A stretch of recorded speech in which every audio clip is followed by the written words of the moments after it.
This is one of the best parts of the game. Woo! I do enjoy that. Although I forgot it would throw me down here.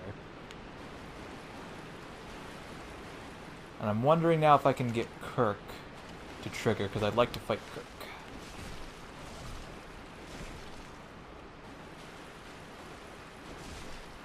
Yeah, I was really doing poor damage to those guys earlier. And they can drop Purging Stones too, I believe, right? Can't they? I can't quite remember. I know they drop not the Souvenir Reprisal, but they drop the Eye of the Dead, whatever it is for Nito's Cubby clan dude bros. Ah, there it is. There's Kirk.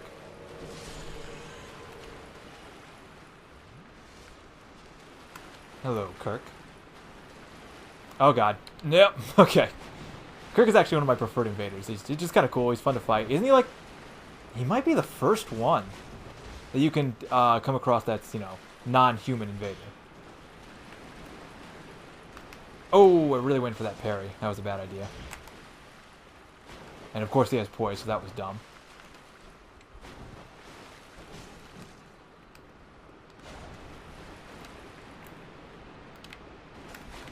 That was dumb!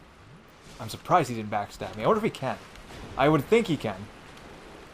Wow, just so little damage. He just kind of looks at me like, hey, what are you doing? Oh. Yeah. Wow, I'm not doing good. How am I not in red tier stone? Do I have to be below that? Is it a percentage based, or do I have to be below that last tier? See how my health is just...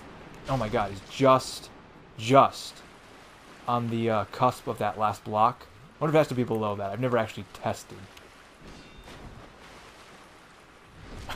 He does look around, like when you backstab Kirk, he looks around like both sides, like, oh, what's going on?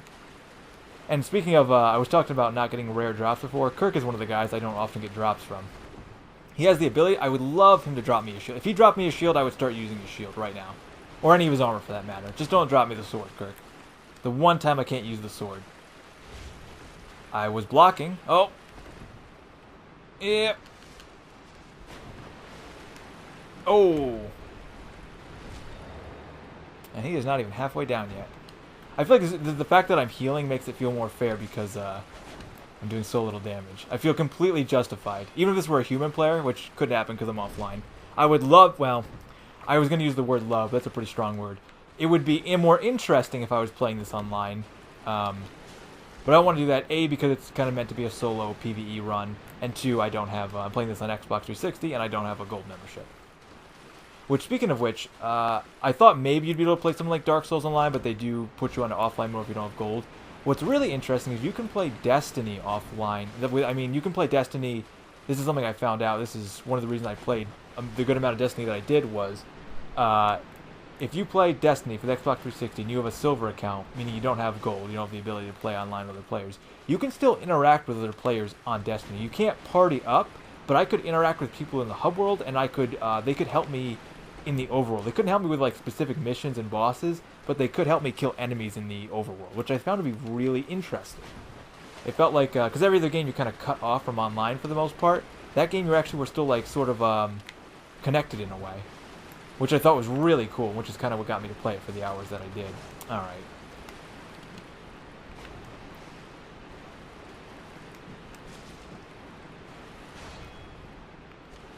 Yikes, look at that single damage. That is not good.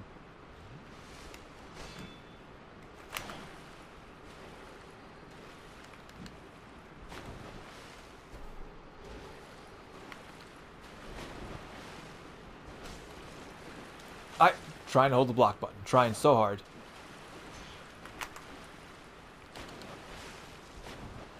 Alright, here we go. This is it.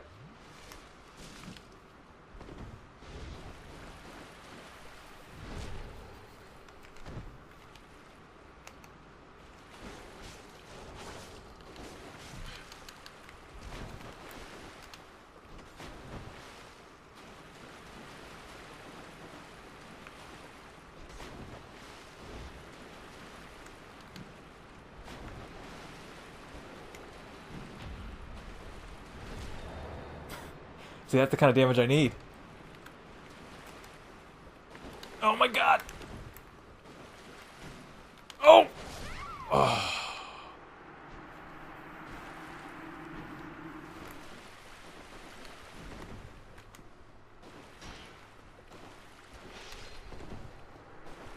Okay. Maybe by the skin of my teeth, but I got him. I feel good about that. Okay, so somehow last time I completely forgot that I could repair my broken straight sword at the bonfire, so we're gonna do that real quick. Later we'll find if we can have a broken straight sword, but for now I need a functional broken straight sword. I really can't have it not be functional. Now do I have enough to level up at all? I do. I feel like just endurance is gonna help me the most right now. I mean, vitality would be good, but I'm gonna go want to do endurance. Yeah, that's good. And then I'll start maybe focusing on a few other things, like put a little bit into intelligence to see what we can get out of that, and maybe invest some into some pyromancy, because we're gonna get pyro within pretty soon, and I'm probably gonna want to use that. Okay, so Kirk, check. Giant rat, check. Channeler and his backup dancers. We gotta get them.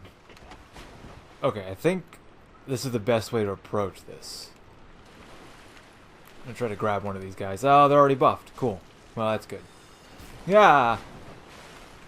Nope. Okay, they can come in. I wasn't entirely sure if they could come in, but if I can get them far away enough from the channeler, they won't be buffed anymore. I don't know how many hits it takes to kill these guys, but I'm gonna find out really quick. All right, 4. 4 hits to the center of a ooey gooey rat. These are really big rats too. I wonder what the biggest rat is. Which actually that makes me think from last time I had checked up what a basilisk was, just because I was kind of curious. I asked myself these questions during these playthroughs, and oh god, that's not good. And a small rat. Where'd the small rat come from? No, I don't need this. But a basilisk, and this kind of fits in the definition of both the ones in Dark Souls and the one that I was referencing from Harry Potter, which is in European, I assume, lore, in some type of lore and legends. A basilisk is a legendary reptile, or king of the reptiles, serpents, and usually has the power to kill on sight. So that technically kind of fits into the loosely fits into the definition. I like how you could take that definition and work it for either the basilisk, like I mentioned in Harry Potter, the one that petrifies or kills people, or the kind of like the basilisk here that they have. It's kind of different because it's kind of like, I don't know, they're exhaling toxic smoke or petrification smoke, which is sort of the same thing because you die instantly. So it sort of makes sense. I like how it's just two different interpretations of the same lore or story. These guys won't. Okay, I gotta use a throwing knife just to grab them. I just need you to come over here. I knew that was gonna happen. Get over here. Actually, pulling them one at a time is really good. I could have gone to the other door, and that would have... Yeah. I think that just buffs their attack, too. I don't think that... Oh, is he stuck? Oh, that's nice. It's really nice. I'm going to abuse that. Because the reality is this playthrough... It's going to be a long playthrough. It's going to be a playthrough where I have to kind of either cut in montages or I die once and I cut in me dying a bunch until I finally cut in me getting it. And I recognize that's going to be the case, and it's going to be sort of a slow, methodical playthrough, but it's either that or die 200,000 times and still take quite a while. Alright, you... Oh my god. Yeah. Chandler's Triton is surprisingly dangerous. Wow, that was a... he really jumped back from that. That's interesting. I usually don't fight these guys for too long, and there's not that many of them in the game. I know that they respawn in the Duke's Archives, but I kind of like them more out in the wild. They're sort of like... In general, they're a cool enemy.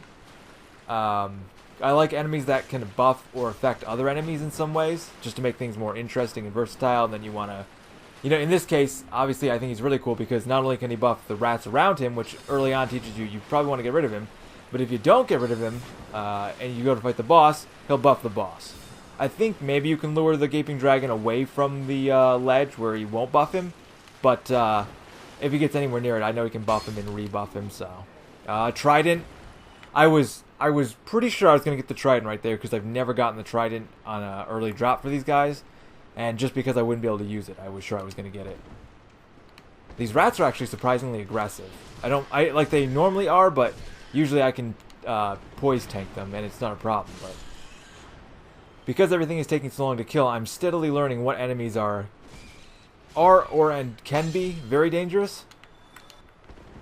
Cool, but the Chandler's dead. We can check that off our list. Now I just gotta work my way down to the dragon. I'm debating whether it's going to be... Oh, nice. Cool. Because I don't have that much humanity. I could use a bit. I'm debating if it's going to be fair to summon Solaire. If I can't kill the Gaping Dragon in 4 or 5 attempts, honest attempts, I may summon Solaire, which in turn could make it harder for me just because it adds more health. That's why sometimes you see people might consider that a cop-out or complain that, summoning NPCs in general is... Oh, I don't want to go that way. Summoning NPC, that's a horrifying sight. Summoning NPCs in general could be a bit of a cop-out, or, I don't know, maybe not unfair, but kind of like make it easier. But I don't know if that's always the case, because sometimes some NPCs they don't really do a lot of damage, and the boss gets a significant... I'm not sure what the percentage is. It's a percentage or a decimal. I don't know. It's a certain amount. The boss gets stronger. So it's not always worth it to summon help if the help isn't really going to carry the weight. I think I need to start investing a bit more in health. I could stand to take a few more hits. This may be one of the cooler cutscenes, though, the first time you play. I mean, it's cool to see the gargoyles jump down, but this is kind of like... uh-oh. Snake Alligator Man? Oh, no. Big Snake Alligator Man.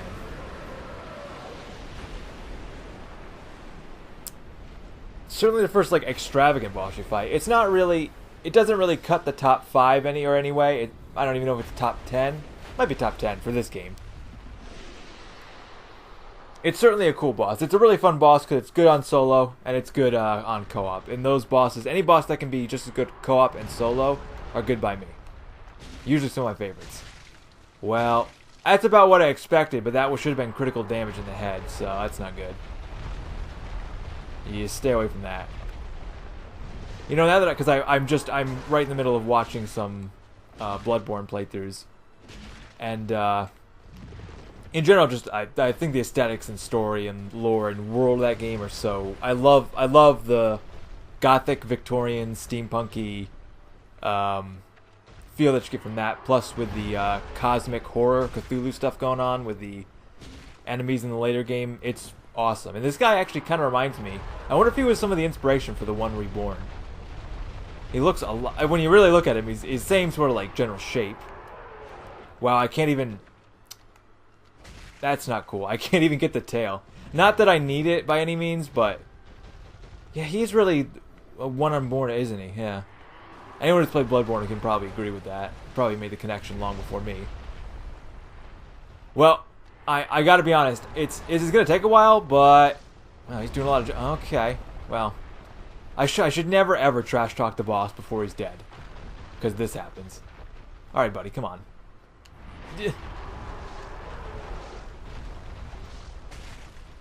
I think I've decided it's better to just do large swings as opposed to any kind of quick swings. Because it's just not worth... Really? He stepped back and that did a... Alright. I think I should swap my talisman to my main hand too. I don't know if it's good to have it in my offhand. Critical damage. Not bad. Not bad, really. It's just going to take forever. It's just how long until I make a mistake. I actually might wear some of that. I could really use some more poise. I don't know how much that has for poise, but I could use some poise.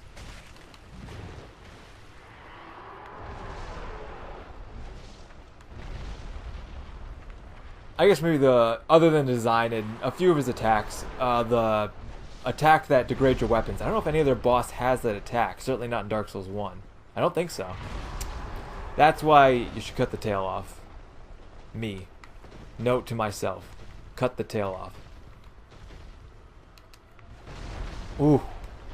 That might be bad. He's a little close. It's a little close. A little close! Oh, come on. Yeah. And the thing is, the Gaping Dragon is one of the bosses I fought long enough. I fought him enough times to really know how to fight the Gaping Dragon. A boss like Capra, I really never spent that much time on Capra. I kind of knew Capra, but not really. I never knew he really... all of his moves and the best time to attack and how many times he'd swing, etc., etc. But I have fought the Gaping Dragon long enough and more than enough times to know what's what, when to do what, when not to do what. When he starts convulsing. Any, regardless of what game you're playing, any enemy that starts to convulse, you know, it's like, oh god, you get to get away from that enemy. You don't want to be anywhere near that guy. Left 4 Dead, I think there's something in Left 4 Dead that convulses and explodes, I think. Maybe I'm getting confused with something else. What was I just thinking? There's something else I was just thinking that convulses and you want to stay away from. Like I say, anytime like a cat, like when a cat starts to throw up, that's a very distinct noise that I think any person who's owned a cat knows that noise. It's like, it's, you know, 3 a.m., you're sleeping, and then you hear like the and it's that convulsing noise from a cat. It's like, oh god, no, where's the cat? And then the cat just pukes. It just pukes everywhere. It's not great. It's not good. It's not great. Not that I think Miyazaki intended us to play through the game with the broken straight sword.